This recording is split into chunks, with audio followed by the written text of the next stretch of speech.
Why can't I pay for my personal stuff using company money? It's my company.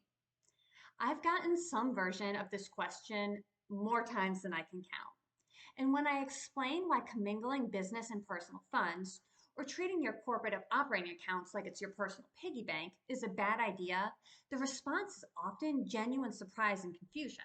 It seems logical, right? If you're the sole or primary owner of the company, why shouldn't you be able to do whatever you want with the company's money? Now, before I continue, let's note that there are plenty of CPAs and tax lawyers who will take very aggressive positions as to what is a legitimate deductible business expense.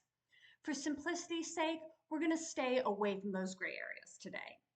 What I want to address are situations like using your company debit card to pay for your family's groceries and pet food for the week, or purchasing your son a new Jeep for his 16th birthday using company funds, accounting for that car as a company asset, and paying for his monthly insurance premiums out of the company's operating account the way you would do with any other legitimate recurring business expense.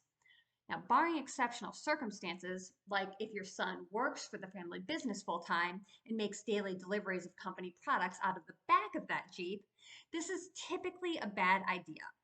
Let me explain why using two example companies. The first, a single member LLC, where you are the 100% owner and the entity is taxed as a disregarded entity. And the second, a two-member LLC that you own 50-50 with a business partner and for which you have elected S corporation tax treatment. Let's start with the example of the single member LLC with the default pass-through tax treatment.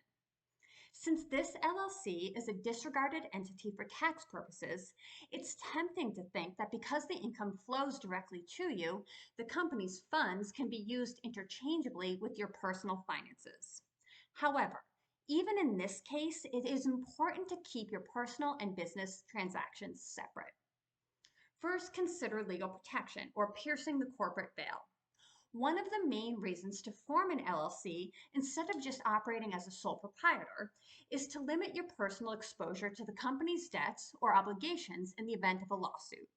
In other words, creditors or litigants can generally only go after the company's assets, not your personal assets, if something goes wrong. Even though a single member LLC offers limited liability, courts can pierce the corporate veil and hold you personally liable if they find that you didn't maintain the truly distinct personal and corporate identities that would justify treating them as separate legal entities. And mixing your personal and business finances is just about the best way to arrive at that unwanted outcome. Commingling personal and business assets puts your personal assets at risk if the company were to ever be sued. Second, the audit risk. Using company funds for personal expenses increases the risk of an audit by the IRS. If the IRS determines that these personal expenses were incorrectly categorized as business expenses, they could reclassify these expenditures as taxable income, resulting in penalties and interest. And third, business records and tax deductions. By mixing personal and business expenses, you could unintentionally muddy the waters when it comes time to prepare financial statements and tax filings.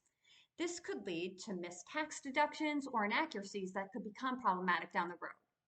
For example, if you ever wanted to sell your company, a third-party buyer is not going to want to inherit the potential tax mess you've created for yourself, nor will they have much patience when you try to explain how the fleet of automobiles and boats that appear in the company's financial statements are actually with your husband, your 3 kids away at college, and the family lake house.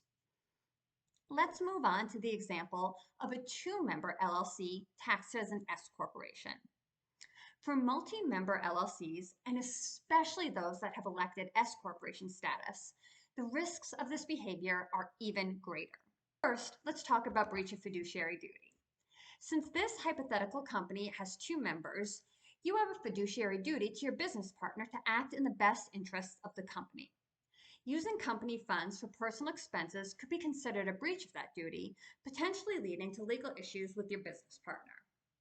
The fact that your co-owner is or should be aware of what you're doing doesn't mean that you're in the clear either. I've seen situations where one partner was, for a time, let's call it willfully ignorant of the full extent of his business partner's egregious personal use of company funds because he didn't want to rock the boat.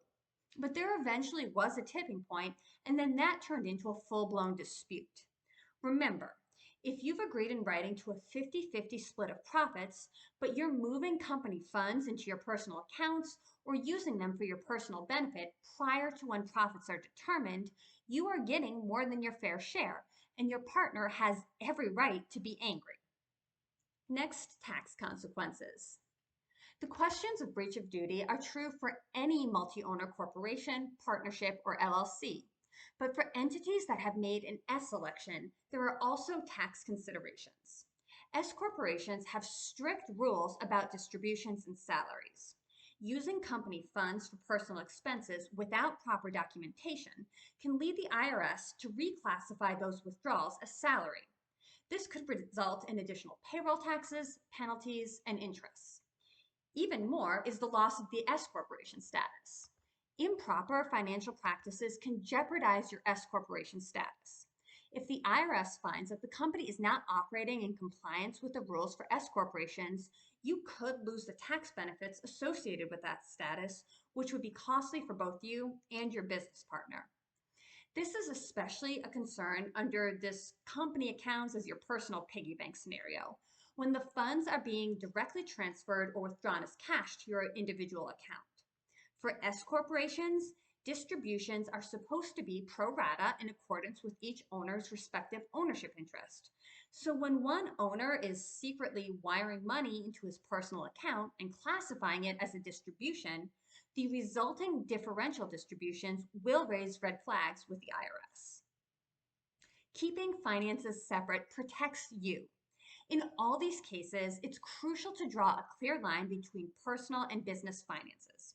Here are some steps you can consider taking. Separate bank accounts. First, always maintain separate bank accounts for personal and business funds. This will protect your liability shield and make record keeping simpler. Opening a corporate bank account is easy, and sometimes it can even be done online. It's worth it. Next, proper documentation. If you need to take money out of the business, document it properly as a salary or a distribution or dividends. You don't even need fancy accounting software. An Excel spreadsheet will often do just fine. You can run your practices by your CPA to make sure everything is above board. Finally, reimbursement policies. If you do pay for personal expenses using company funds, whether it's by accident or otherwise, ensure that there's a clear process for reimbursing the company in a timely manner. Mistakes happen, and you're not going to get thrown in jail for white-collar crime because you were rushed and accidentally charged a $7 sandwich on the corporate card one Sunday afternoon. But try not to make a habit of that either. By keeping business and personal finances separate, you're not only protecting the financial health of your company, but you're also ensuring you're in full compliance with legal and tax requirements. And if all of this is a big surprise to you, don't stress yourself too much. Start implementing sound practices going forward immediately and chat with your CPA or lawyer to help see what your options are to help clean up past mistakes. Business owners, what tips do you have to ensure personal finances aren't commingled with business finances?